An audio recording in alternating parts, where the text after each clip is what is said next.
So, welcome back, everybody, to Making Action Happen. I'm Sarah Blackhurst. And I'm Brian McCain. And we are here with the lovely, talented, and fierce Garin Vorthmann. She's been on our show a couple of times, and you will know her as one of the most influential lobbyists in Colorado. And although it's an interesting title to be a lobbyist in Colorado, it certainly means something a little bit different, I think, here than it does in other places. And so she's at the Capitol all the time, and she works on so many rural issues. But we've got the session opening up next week, so we thought we'd have a conversation about a bit of a preview. Last year we did this, Garin, so thanks for coming on again today. Welcome back. You were pretty spot on last year as far as what was going to be introduced, what we should, if we want to say, look forward to. Last year was run away from. Yes. Last year was pretty interesting. A really quick, the biggest takeaways from last session and how that's getting you prepared for this session. Sure. And first off, I would like to thank you both for having me back to have this conversation. I look forward to it. So thank you very, very much for the opportunity. And last year was a doozy, and this year is expected to be another doozy. Election years are often a little bit different at the Colorado General Assembly because election politics start playing a role in legislation. Sometimes that means that messaging bills are introduced from both sides of the aisle for election purposes. Both parties try to set the other party up with certain votes. You'll see a lot of amendments on bills like the budget bill that we'll discuss halfway through the session that are largely political nature. And then, anything that might be able to be used in a campaign ad in the future, they usually don't avoid those opportunities to create some of those issues. So for those of our listeners who are just not as familiar with the arena as you are, can you give a quick example of what you mean by a messaging bill? Sure. Oftentimes we'll see issues like abortion bills be introduced, or sometimes gun bills, both pro Second Amendment and also gun restriction bills often are introduced in years like this. And there are times where we have those kind of bills that are introduced that are not necessarily a talking point bill. But those are examples of issues that are pretty partisan and voters are aware of and are easy to turn into sound bites for campaign commercials or campaign flyers in the future. So it's basically the wedge issues, as we used to call them in D.C. Yeah, wedge issues is probably a more appropriate way to refer to them. Bigger the wedge, bigger the divide. Okay, so tell us about what we're going to be looking at this session. Sure.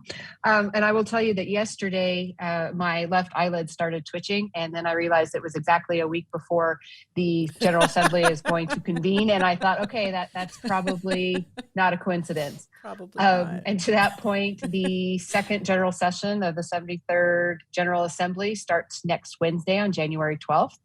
They will convene at 10 a.m. and swear in all of the legislators, and then the leadership will do their speeches. It's probably going to be a fairly light day in terms of anything official getting done. They'll introduce some of the little bills they'll have to do some things that are clerical in nature to get the session rolling. And then bills will start being read across the desk late in the afternoon, and we'll start seeing all of the good ideas that we'll be debating over the next 120 days. So let me ask you really quick. I can't remember who said something about they're still discussing rules as far as masks and so on and so forth. What do you know what that's going to look like? Because this past year, the lobbyists weren't there. They didn't let people in. There was this whole thing. What's that going to look like this year? Yeah, if you remember, last session started on the date that had been established, but they only worked for 3 days, and then they took the COVID break for a little over a month, I think, and then they reconvened in February. And so what that did was it did push the session longer into the summer because they were allowed to keep all 120 days. And it allowed for the state to kind of get through an initial big COVID case count and let things kind of even out a little bit. Right now, we do not anticipate that they're going to do that again. We've been told that their plan is to convene and work through straight through the 120 days. I know that they are very much cognizant of the current situation with the new variant that is increasing cases statewide. I think if they feel like it'll be safer to actually take a break, they will discuss that. But at this point, I don't think that they're intending to. And then we'll reevaluate if caseload tells them that it's probably wise to reevaluate. We don't know yet what the COVID protocol will be. We expect that by the end of this week. I do anticipate that they will probably require masks to be worn in the building and probably encourage social distancing. Last year, they didn't allow lobbyists into the actual lobbies in front of each chamber. So I don't know if they're going to do that again this year or not. And then also they had the committee rooms were very spread out with the chairs. So we'll see what that protocol is. We do know that they are encouraging groups to not do days at the Capitol this year because that usually brings in a lot of people, big crowds coming into the Capitol. They want to kind of keep the crowd small. They are not allowing people to reserve the larger committee rooms for some of those days at the Capitol where groups would come in and have legislators come talk to their group kind of in a round robin fashion. They are not allowing that to happen this year. So we do know that those restrictions have been decided already. There's some pretty strict rules for the state of the state as well. I've gotten those a couple of times now. So there's going to be some pretty strict ones on that. Yep. And the state of the state, Governor Polis will present that on Thursday, the 13th at 11 a.m. For those of you who are interested in listening into it, you can listen online through the General Assembly's website, or you can watch it on the Colorado channel, both online or if you have cable, it's accessible that way.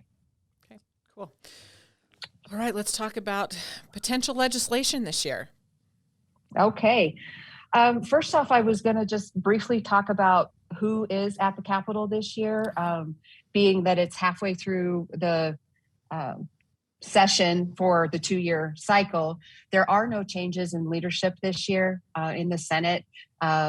Your local Senate President Leroy Garcia will remain in that post, and Senate Majority Leader is Steve Fenberg. On the Republican side, it continues to be Chris Holbert as Minority Leader and John Cook as Assistant Minority Leader. And the same goes for the House. No leadership changes are expected there either. Representative Alec Garnett is the current Speaker of the House, and Representative Daniela Escar, also from Pueblo, is the Majority Leader. And on the Republican side, we have Hugh McKean as the Minority Leader and Tim Geithner, who hails from the Colorado Springs area, as the Assistant Minority Leader. So that the leadership structure remains the same. We have not seen any committee assignments released yet, but we don't anticipate that there's going to be significant changes. We do know that there are some expected changes from one legislator in the Senate. Senator Jessie Danielson had a baby boy in December, so she is on maternity leave. And so we expect that there will be different people filling in for her on her committee assignments. And then also in the House, Representative Dominique Jackson was recently appointed to a federal post. And so she resigned her House seat, and there will be a new person who will take over representing that House district. That process takes place on Monday. And so once that new person is known, they will maybe make a few changes to some of the committees in the House to accommodate that new person. But other than that, we don't anticipate very big changes in the committee makeups from last year. Okay. Garen's got her sweet little dog. They got a puppy for their girls for Christmas, and the puppy is in charge. Yes. Yes, puppy just woke up, so Yeah. I'm hoping that he gets diverted really fast. So anyway, it's fine. All right. So legislation. So yeah. yeah. So legislative priorities, the issues that we're going to be talking about. I think the budget is really going to take a lot of focus this year. We do have a significant amount of federal dollars that have come into the state through the pandemic relief that they are currently working through, trying to figure out how to spend. And then the revenue coming into the state, our state budget situation is looking quite good, quite frankly, in spite of COVID and the pandemic creating some economic chaos and some upheaval in the communities. Revenues into the state have been very strong, and we have completely bounced back from a couple of years ago where we had to cut more than $3 billion from the state budget in order to protect the basics of the budget due to the initial ramifications of the COVID pandemic. So bottom line, they have a lot of money to spend. They do have the constraints of tabor, though, that are in place that limit how much of that revenue the General Assembly will be able to keep and spend. So right now, the ongoing economic and jobs recovery will increase general fund revenue collections by approximately 11.7%. So that's really, really good. And that's above last year's levels.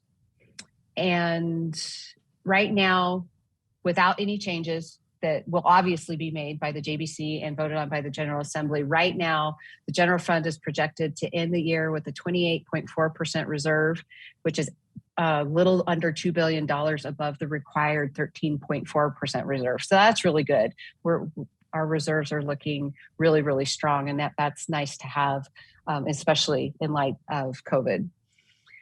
However, revenue that is subject to the tabor cap and will have to be refunded is anticipated to be just under $2 billion. So that's a lot of money that just came into the state that now will have to be refunded. So that's always an interesting dynamic when, especially with that amount of money, everybody's going to want a refund, and the legislature's not really going to want to let that go. How has that worked in the past? So this budget cycle, they pretty much have their hands tied on being able to prevent that refund mechanism from kicking in. But they will be looking to try to avoid hitting that tabor cap in out budget years. So to do that, legislators will likely be looking at extending or expanding current tax credit or exemption programs. They might be looking at new tax credit or exemption programs. And they also will be looking for ways to change how that revenue is coming in and alter it from being a direct dollar for dollar into the general fund that ends up having to be a dollar for dollar refund.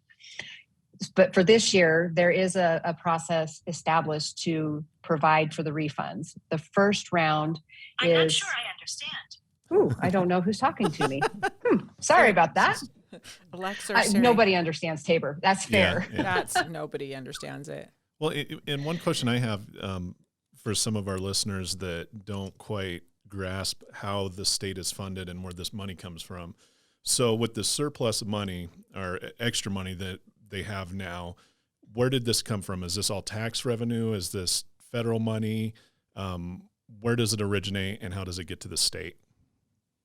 Most of the tax revenue that we're talking about in this situation comes from income tax revenue collection.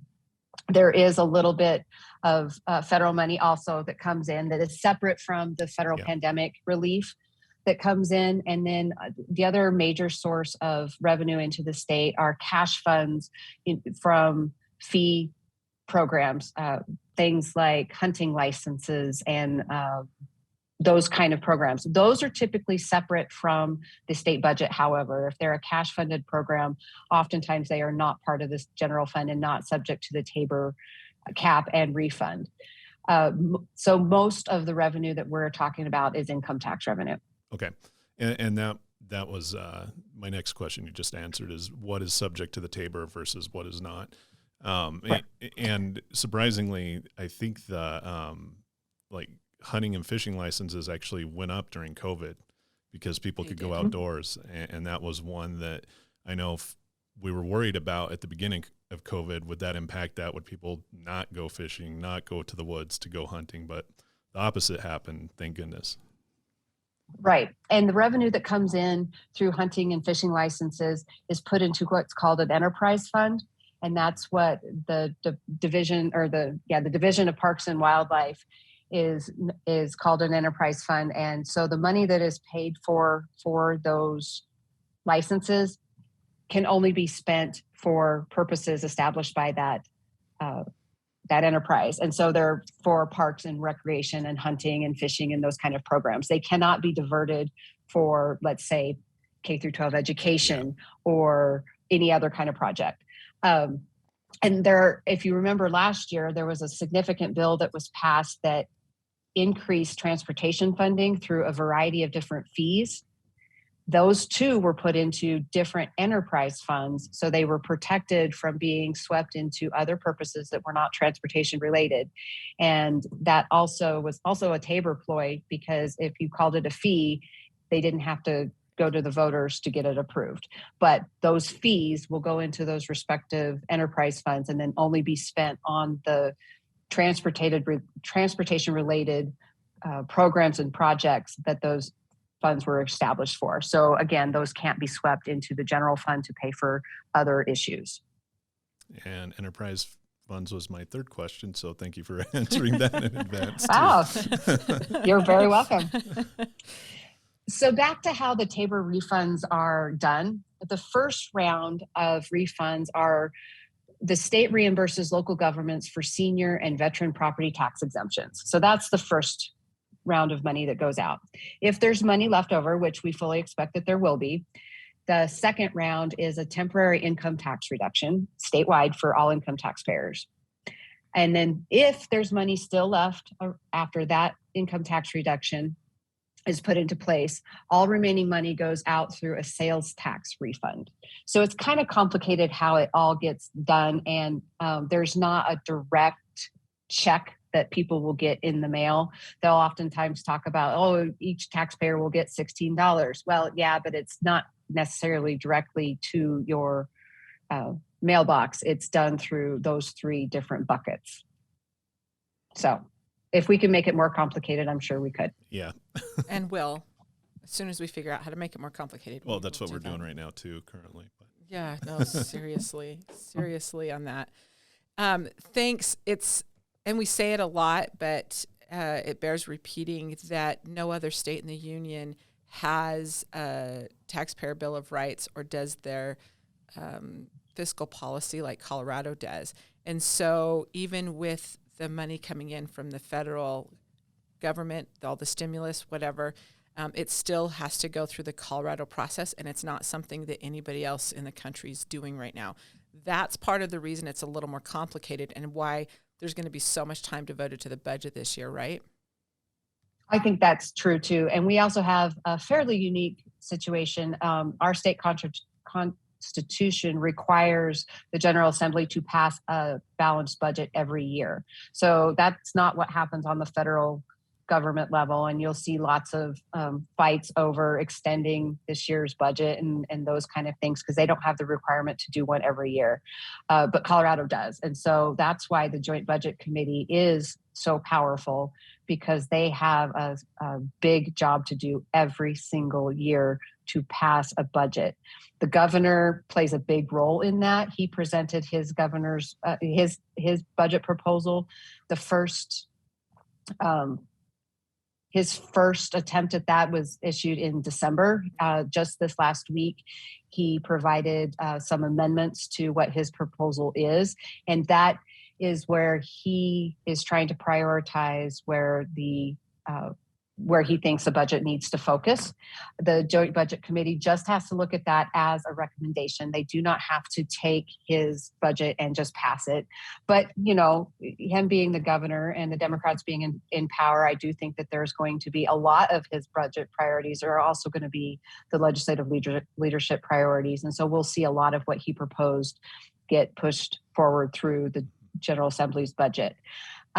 He also made recommendations on how some of this federal stimulus money is coming in, how it should be spent.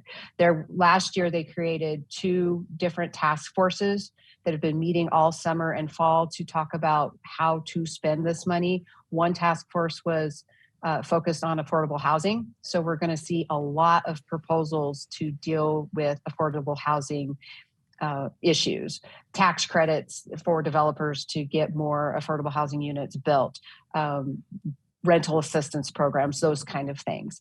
The second task force was focused on behavioral health. And as you all know, mental health and behavioral health is such a big issue in Colorado these days. And the pandemic has just kind of shone a light on how big of an issue and how much need is out there. So a significant amount of the federal money is going to go towards behavioral health programs as well. And then there's another bucket, I'll call it, of federal money that the General Assembly will debate on how to spend that. And there's proposals ranging from everything to more transportation money for more transportation projects. Water infrastructure projects are also on the list. Doing some education programming, both for K through 12, as well as paying for the governor's full-day preschool proposal that he passed a couple years ago. So there's a lot that will also be debated and dispersed through that process as well. So like I said, budget. Mm-hmm. Yeah, and as we get into the upcoming legislation or possible legislation, one thing I wanted to ask that a few people around here in the community were wondering, have you seen anything in the way of money, funding, or programs going towards opioid abuse at all? Yeah, there has been an interim committee that's been meeting over the last couple years, maybe even 3 or 4 years, that has been dedicated to that very issue.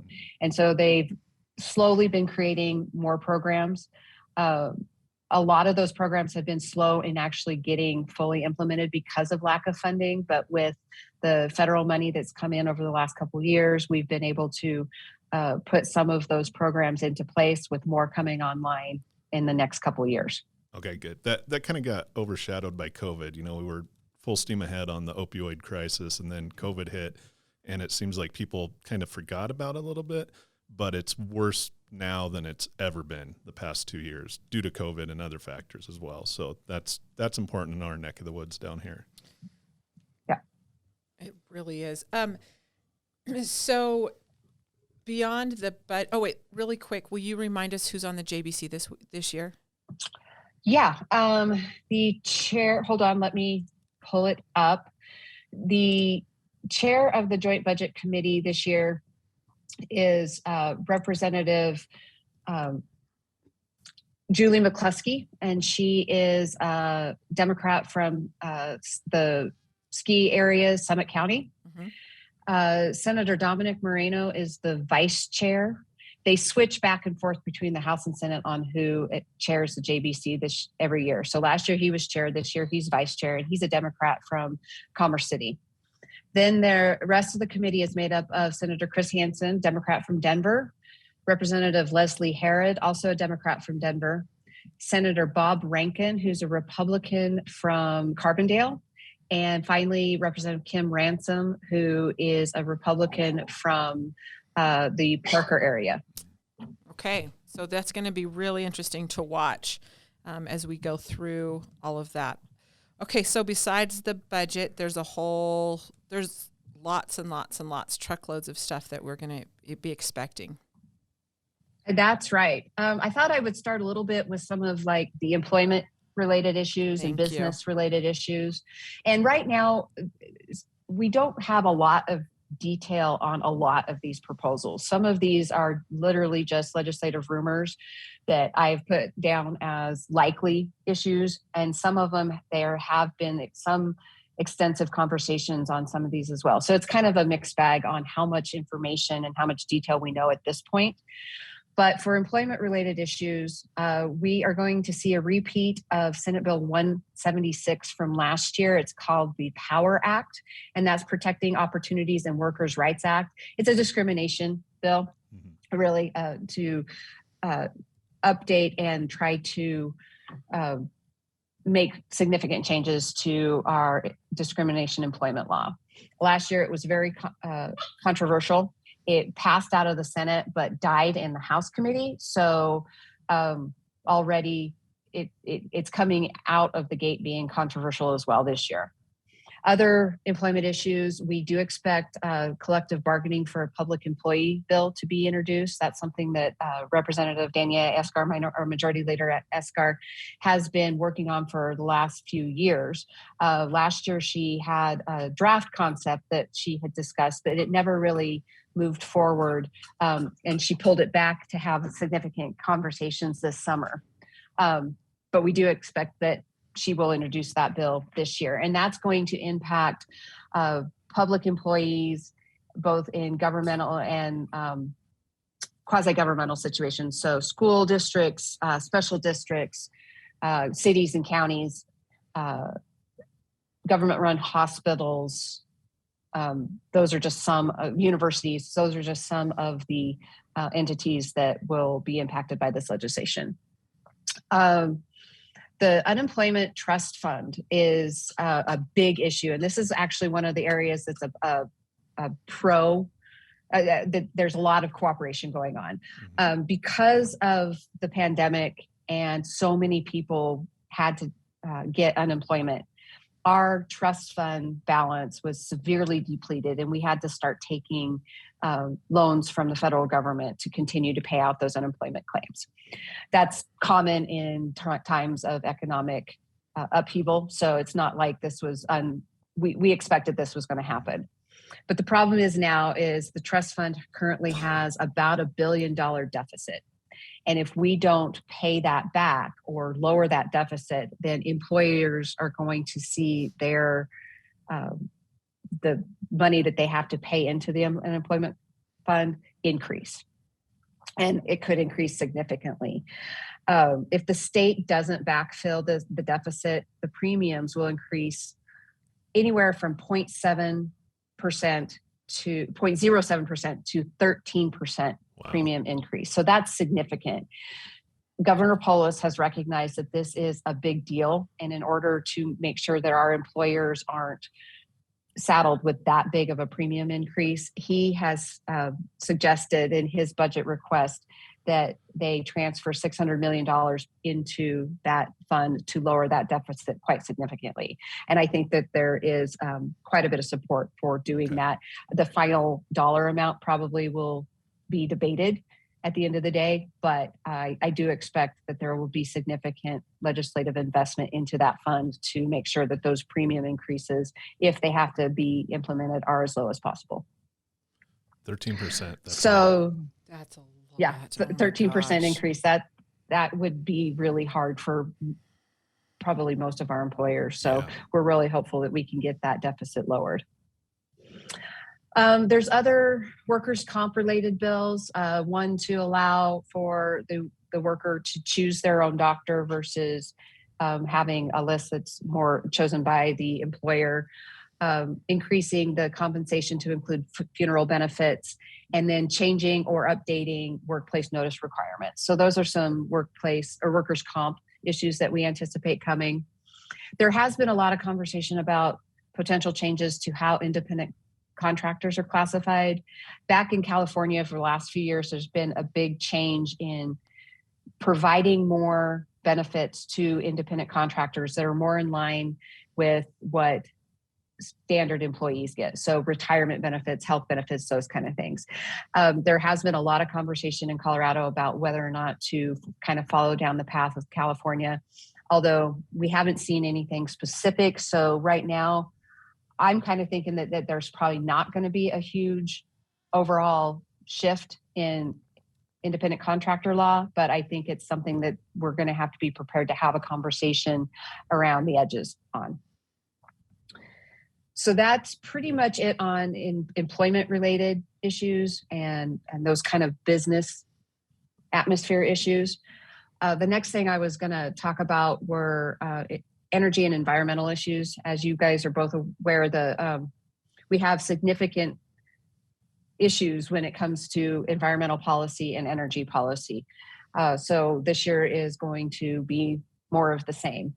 We do anticipate there's going to be significant air quality bills, ozone and greenhouse gas emission reduction to further the state's plan on trying to address air quality concerns and further reduce greenhouse gas emissions. To that end, we know that there is an employee trip reduction program that is being discussed right now.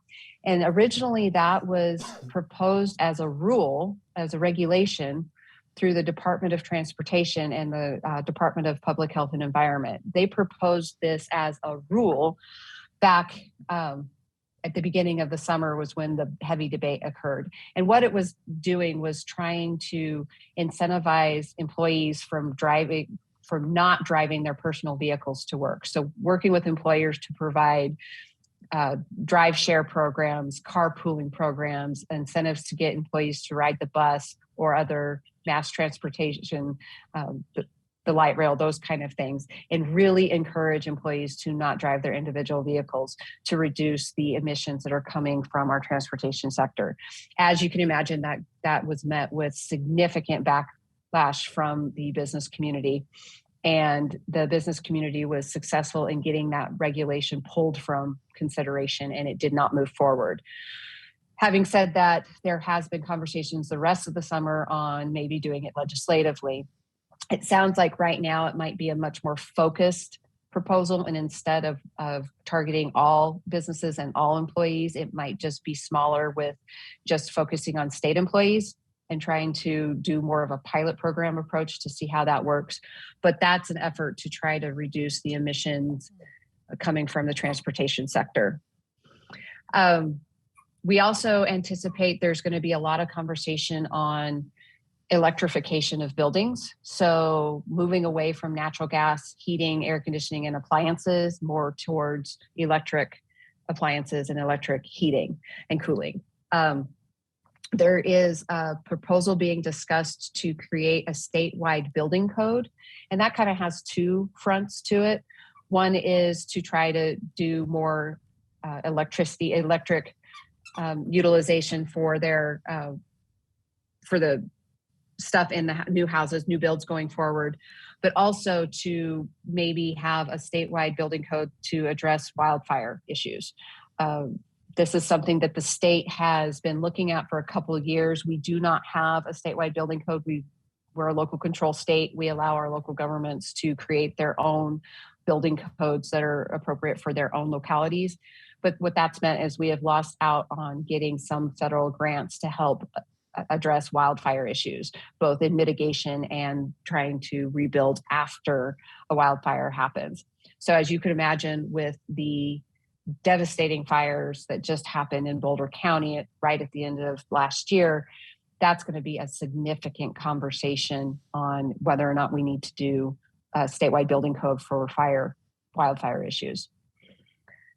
We know that there's likely going to be pesticide preemption bill introduced. Right now in Colorado, the state has primacy over pesticide regulation. So local governments cannot have a different set of regulation when it comes to pesticides. Only the state can regulate pesticides. And that's across the board for commercial use on farms and down to the personal use that you might go get a pesticide from your local hardware store and use in your own personal garden. The state has purview over that. There's going to be a bill to allow for local governments to have their own level of pesticide regulation, very similar to what we saw a few years ago with oil and gas. And then after that, we saw the plastics ban, allowing local governments to have their own plastic regulation on the local level. So this is just kind of along those same lines. And water is going to be a big topic of conversation this year. We have a couple bills that came out of the interim water committee that were debated this summer and that will be introduced. One is a bill to try to address investment speculation when it comes to ownership of water rights. And in Colorado, we are under the prior appropriations doctrine, which means that in order to use water, you have to have a water right. It's done through a system of priority. So the older your right is, the more senior it is, and the more protected it is in times of drought, like we're currently facing in a lot of the state. What that also does is you can transfer water rights between uses, and that's done as a private property right. And so we have anti-speculation is a very big deal when you have a system like that, like we do for Colorado water. You don't want somebody to buy a water right and then sit on it with the hopes that they can then sell it in 5 years or longer period of time for a significant amount of money. You want that water to be put to beneficial use. So we have a lot of rules in place that require people who own a water right to have to put it to beneficial use. And that can be agriculture, it can be industrial, it can be recreation. So there's a lot of different ways you can use that water. You just can't sit on it. There has been some concern that there's been some out-of-state investment companies who have come in and purchased agricultural operations and farms, and with the goal to hold that water and then ultimately sell it. We're seeing increased demand from municipalities as they grow, especially along the Front Range, but also on the Western Slope. And then also we have a significant issue with meeting our compact obligations. And so the fear is that these investment groups are coming in, buying that water, and then going to turn it around just for investment purposes. There's a lot of debate as to whether or not our current speculation law is strong enough. I think a lot of the water community believes that it is. And there was a task force that the legislature created a couple of years ago that looked at this issue and looked at if we needed to update our speculation laws. And they came back and said, no, we do not. But there's this bill now to talk about investment speculation. So anticipate that to be a pretty big conversation because it's very nuanced and complicated. Garin, let me just say, Sure. There's not a day that goes by that we don't end up talking about water right now. You just laid it out in the most succinct and understandable way I've heard it so far. Well, good. It's a tough, layered, and nobody understands it. And trying to wrap our brain around it, or anybody to wrap our brain around it, and the expectation that's going to be put on this legislature with regard to water, not just this year, but for the next several years, is going to be tremendous. And I'm desperately worried that the lack of understanding about it is going to play a significant role in how those decisions are made.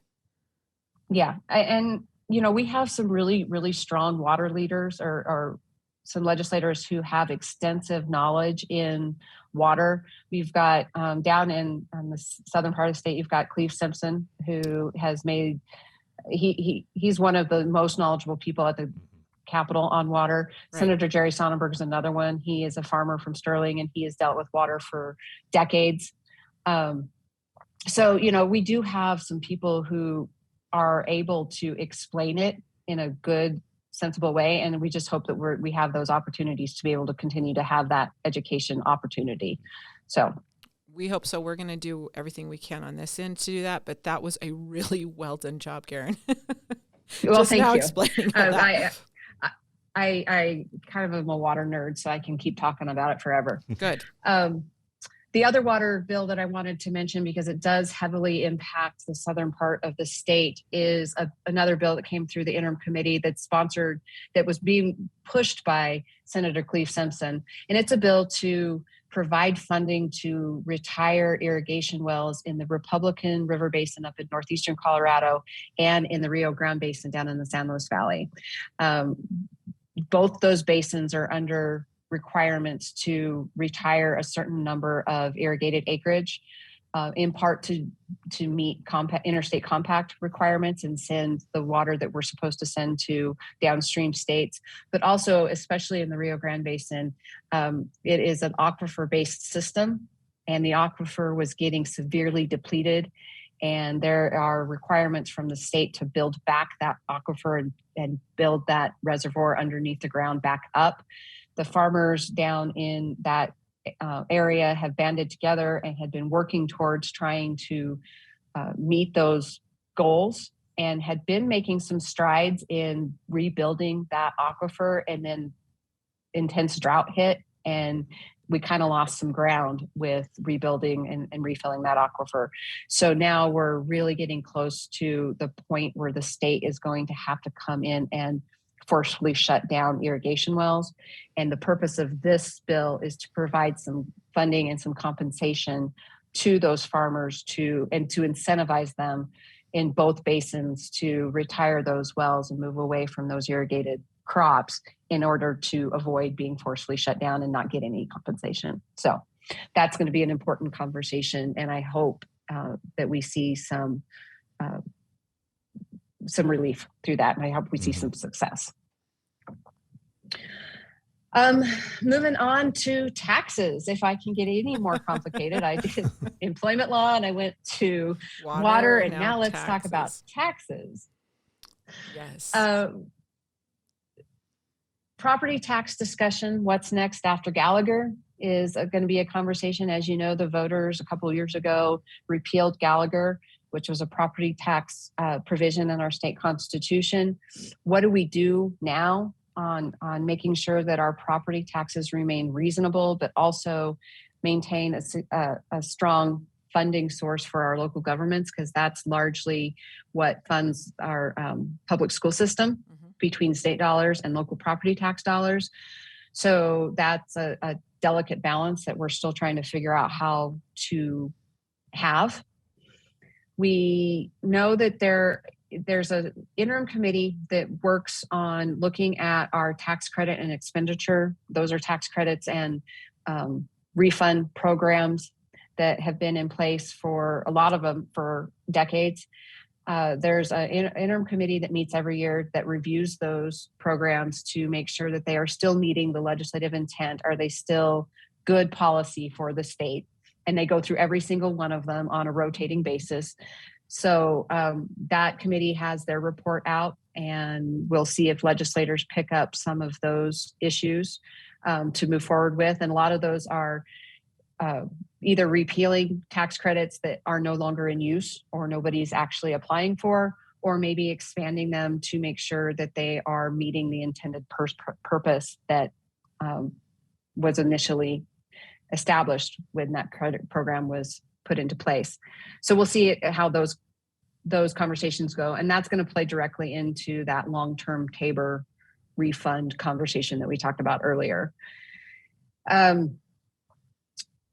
Mill levy override matching fund is a conversation that the interim school finance committee has been talking about.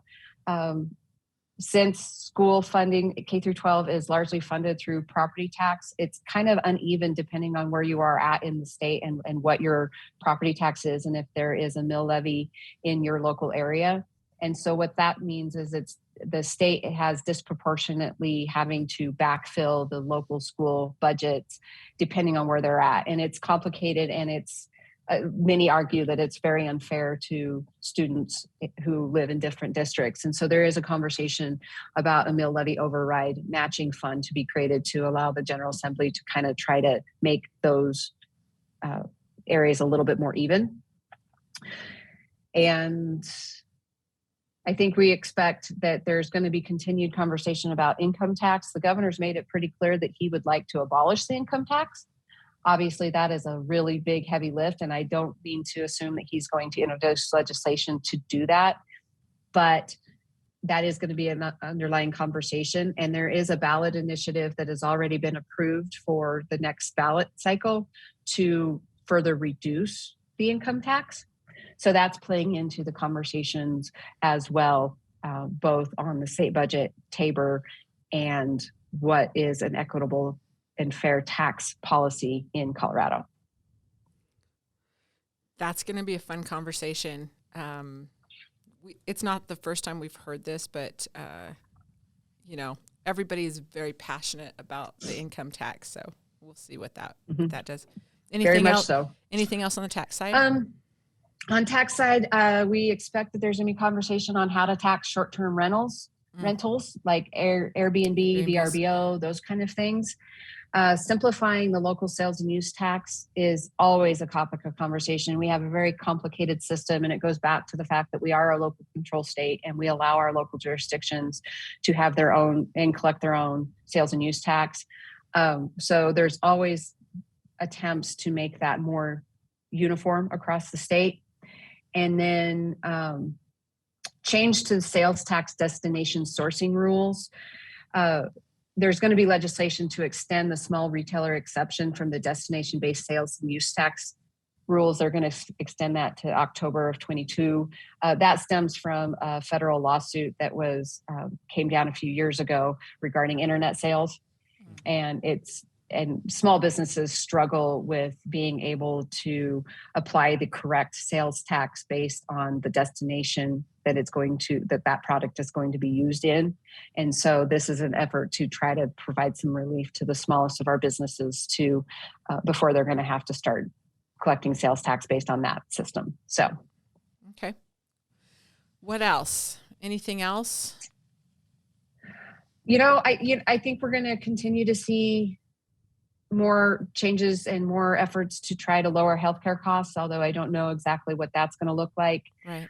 If it's targeted at reducing costs of drugs, helping our rural hospitals stay solvent and stay active in their local communities is always a concern.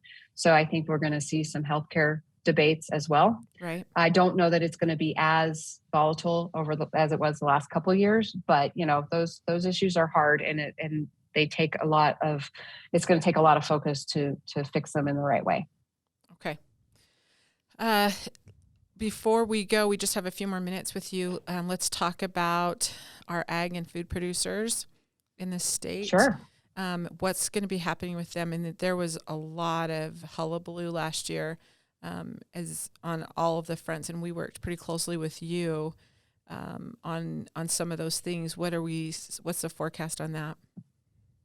Yeah, last year they passed an extensive update on our agricultural employment laws.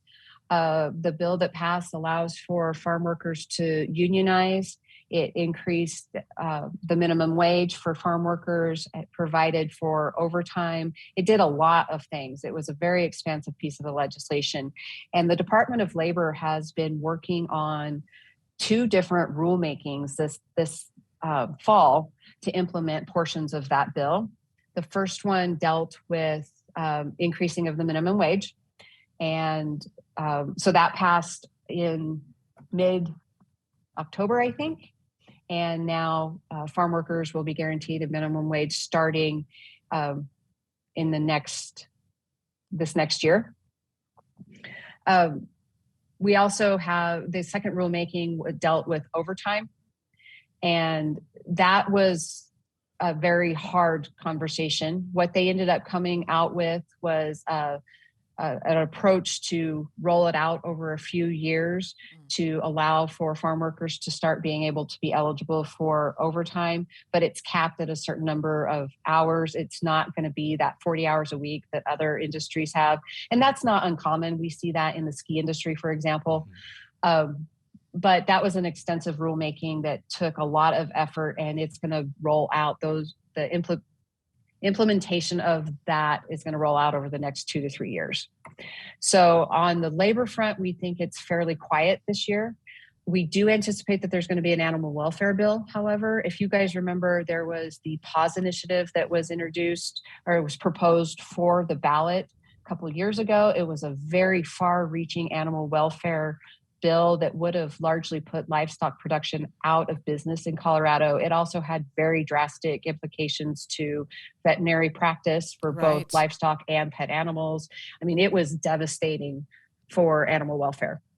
That ultimately got thrown out by the Supreme Court, but there is talk about possibly running a bill to help prevent another PAWS initiative from being introduced.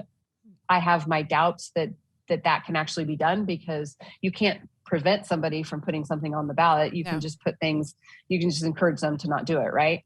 But we are looking at a possible animal welfare bill to close or to update animal welfare laws, especially as they pertain to livestock. We don't have any specific details yet, so it's kind of hard to prognosticate what could be coming. Right. But we do anticipate that could be a very difficult conversation depending on how broad it is or what they actually end up focusing on. There's also going to be a bill introduced to prevent or to prohibit big cat hunting. So think mountain lions, lynx, and bobcats. They're going to try to pass a prohibition on the hunting of those 3 feline species. Mm-hmm. And then there is a proposal along the lines of wildlife to try to increase funding for wildlife corridor upgrades and those overpasses. They've put a couple up into northwestern Colorado. They've done a study to see how effective they are, and the study has shown that they are very highly effective in reducing vehicle collisions with wildlife. So they're trying to find additional money to go forward to build more of those around the state. So that's a positive thing. And as for other ag related issues, I think there's conversations about trying to strengthen the right to farm law. We're looking, obviously water is always a big deal for agriculture, making sure that we are able to use our irrigation water the way we need to and have enough of it is always a big deal. So we'll be actively engaged in all of those water issues that we spoke about earlier. And yeah, I'm sure there's going to be a lot that I'm not even aware of yet, but I'm sure it'll be exciting. There will be. I have a quick question. I just want to circle back really quick on the animal welfare. Is this a big problem in Colorado? Is this something that we've seen a whole lot of violations of the laws that are already in place? That is an excellent question. And what we are finding when we talk to local law enforcement or district attorneys, there has not been a significant problem of livestock being inhumanely raised or in animal welfare violations, especially in the livestock world. So we're not sure that there is a problem that needs to be addressed there. There are some laws. There's a law regarding mental health evaluation in cases where a person is convicted of animal abuse. It's kind of unclear. The statute needs to be clarified whether or not that also pertains to a rancher if they get convicted of abuse of livestock, whether or not the judge has the ability to require a mental health evaluation. So we're looking at that because obviously that is not what the intent of that law was. And I think it was an accident the way they ended up writing it that ended up happening. So that might be an area where we can find compromise on trying to make sure that mental health is considered in those very extreme cases. But other than that, we don't know of a lot of issues when it comes to livestock animal abuse, not being able to address those when they come up. So I guess the hope for this this legislative session, you and I talked about this the other day, is that that we really focus on the problems that need to be solved rather than making up legislation to solve a problem that doesn't really need anything addressed. But you covered the high points. I mean, it's really this session needs to be about the necessities: food, water, energy, housing. And then, of course, the budget. Those are the big things. And you've got to question intent, I think. And I'll say it, I'm going to be questioning personally the intent of legislators who are talking about things beyond that or besides that this next year. Yeah, we still have a long ways to go. COVID is still a real thing. Mm-hmm. And there are a lot of job implications to that. There's healthcare implications to that. And from those two areas, then you find yourself into issues for housing and all sorts of things and how it's impacting our kids, being able to stay in person, school, a lot. That's really important that we need to really focus on. Right. And I really hope that the legislature really does focus on those issues to help the state. We are bouncing back fairly strong, but we still have a long ways to go. And I don't want to let's keep our eye on the ball and make sure that when this starts to actually not be such a big thing, that we are ahead of the game and we're better off than we were pre-pandemic. And there's no reason we can't be. Anything else? No, that's a lot to unpack. And that's just like a fraction of what we're going to see in a couple of weeks. Yeah, so. It's going to be, but I think you put keeping our eye on the ball. You laid it out beautifully, Garin. I really appreciate it. Thanks for coming on the show today. We're going to be coming back and talking to you throughout the session, I think, because there's just going to be so much and it moves so quickly. So for those of you who are listening and don't know, there's usually about 700 bills that are introduced in 120 days. And so it moves really, really fast. And there's a whole lot to wade through. And it's folks like Garin and a lot of our friends up there who are work really hard with the legislators to come up with a compromise that works for everybody. They're really the ambassadors of the stakeholder process. And so all of our lobbyists, that's why I say it's different than what somebody might think of as a lobbyist in Colorado. You guys really are the keepers of the stakeholder process, and we really appreciate that you do that and all that you do. So, Garin, thank you so much for being on the show. If you have not already gotten your invitation to the Voices of Rural Colorado that's coming up in a couple weeks, let us know. That's really an important event. It's the one event every year that we get together with Club 20 and Pro 15, and we go to the Capitol and we make our rural voices collectively heard. And it's your opportunity to connect with some of the top decision makers. So, and it's an environment that everybody wants to be there because they do actually want to hear from you. So we hope that you can join us for that. And thanks again, Garin, for being with us today. You're welcome. Thank you for having me. All right. We'll talk soon. All right. Well, there's another show. And show. If you have any questions or concerns or comments, email us at show@action22.org. Be sure to visit our website. If you're not a member of Action 22, you need to be. Yes. And that's just action22.org. Go on there, has all of our information, and thank you. Thanks. All right. We'll see you guys next week.